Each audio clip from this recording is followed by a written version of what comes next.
welcome to Mr. Wilson's Media Literacy Podcast.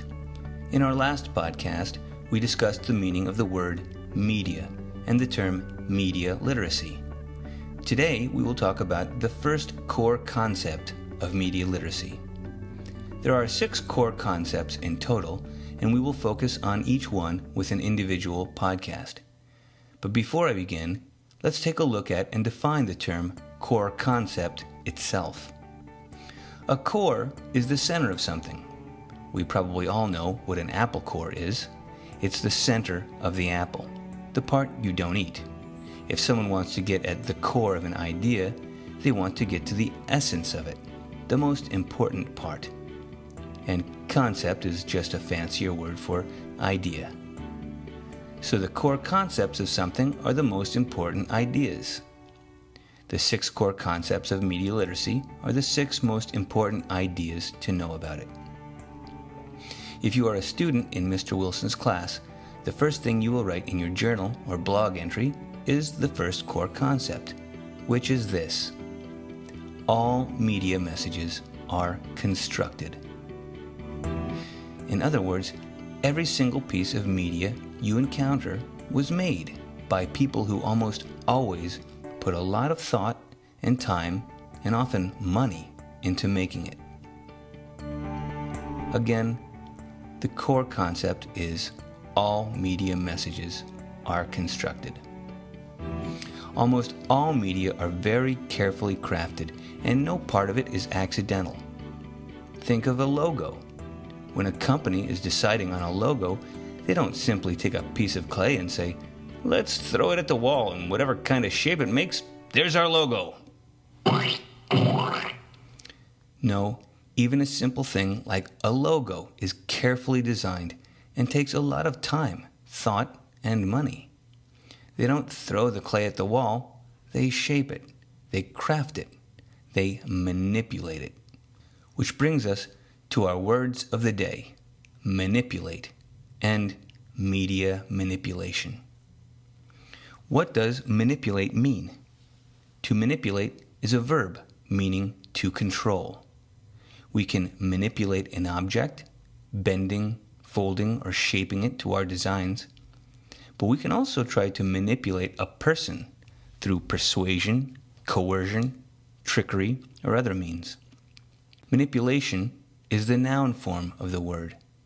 You use manipulation when you beg nonstop for the latest video game, driving your parents crazy until they finally give in just to get some peace and quiet. Please, please, please, please, please. That's manipulation. So now that we know what manipulation is, and of course we remember what media means, who can try to figure out what media manipulation is? Pause this podcast for a little bit to think and take a guess. Okay, I'm sure you had a pretty good idea, but the definition we will use is this. Media manipulation is the altering, adjusting, or changing of words, sounds, or images for a desired effect. Again, media manipulation is the altering, adjusting, or changing of words, sounds, or images for a desired effect. And this brings us right back to the first core concept of media literacy. All media is created. Therefore, all media is manipulated. And the reason for that manipulation is to manipulate the audience. So not only is all media manipulated, but all media aims to manipulate the audience. All of it. This is a very important concept to remember. However, another important concept to remember is that even though media manipulation can be a bad thing, an advertisement for cigarettes being a great example of negative media manipulation, it can also be used in good or neutral ways. An example of good or positive media manipulation would be a public service announcement, or PSA, for staying drug-free or for reading. Another example of good media manipulation would be this podcast, which I have manipulated as best I can by writing, editing, and revising my script, recording and editing my voice, and adding music and images, all in order to manipulate you, my audience. But am I trying to trick you or fool you? No. Am I trying to get you to buy something? No. I am simply trying to engage and keep your attention while educating you about media and trying to get you to think critically about all the media in your life. I think that is positive media manipulation myself. Much media manipulation is value neutral, neither good nor bad, or perhaps just a little bad or a little good depending on your point of view. An example of this is just about any fictional book you may read or fictional movie you may watch. All books and movies try to manipulate our emotions. That's why we enjoy them. We enjoy feeling happy, scared, sad, amused, or excited. It's odd to think of people enjoying feeling sad, but that's why people will cry during a movie and then say, "It was great." It's called a cathartic experience. Another one of those great vocabulary words you learn from Mr. Wilson every once in a while. Go look that one up yourself.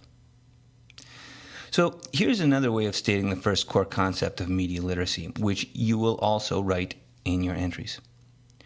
All media is manipulated, and all media aims to manipulate. Make sure you write that down. Now, when we have classroom discussions about this, my students tend to concentrate on advertisements.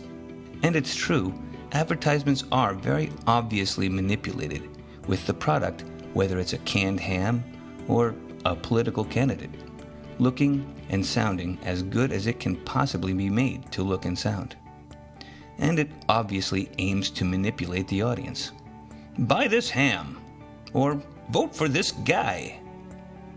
But what about other forms of media? Aren't there some types that aren't manipulated? Photographs, for example. Don't photographers simply point their cameras at a subject and present us with unvarnished truth and reality? The answer is no way. First, the act of framing an image is in itself a type of manipulation. The photographer decides how to frame a picture. In other words, what part of a scene to place a frame around. Or to put it more bluntly, what part of reality to show us.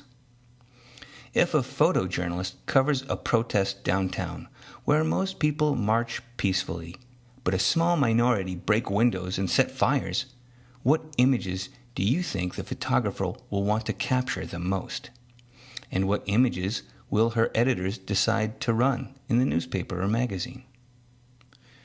Depending on how the photographer framed the images, it could be made to look like the protesters were peaceable or violent. And it could portray the police as keeping peace or perhaps using excessive force. Beyond framing and choosing subjects, there are more obvious examples of manipulation in photography. A photographer taking pictures for an advertisement or package will digitally manipulate the photograph to make it look perfect, whether it's a product or a person. And even in photojournalism, some pictures have been found to be digitally manipulated as well, although it's not allowed. One famous example of this is a picture of O.J. Simpson on the cover of Time magazine in 1994. Time darkened the image, which can be seen when comparing their cover to that of Newsweek, which also ran the photo without manipulating it. Why did they do this? Some say in order to make him look more menacing and guilty.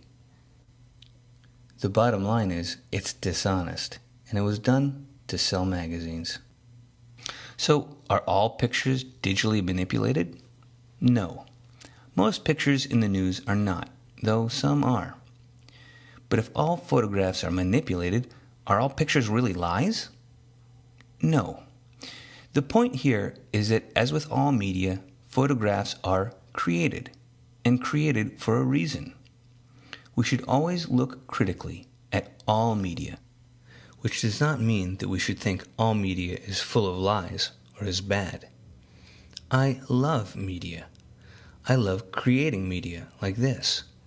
I love to manipulate my audience. You should think critically about how I am doing it, but you shouldn't think I'm trying to fool you or sell you something. So remember to send your $19.95 to Mr. Wilson today for your media deconstruction kit. Just kidding. What I want you to do now is to think of some examples of media manipulation and write about them. How does a band manipulate their music? How does a web designer manipulate their websites? How does a filmmaker manipulate her movie? How does an author manipulate his words? If you're writing a blog entry, I would like you to link to an example of media and analyze it for the different ways in which it has been manipulated. It could be an advertisement, a picture, a song, a video, a website. As long as it's media, it's been manipulated. It's our job to figure out how and why. And we'll talk about that more in our next podcast when we discuss the second core concept of media literacy. Until then, keep analyzing all that media. Thanks for joining us here at Mr. Wilson's Media Literacy Podcast.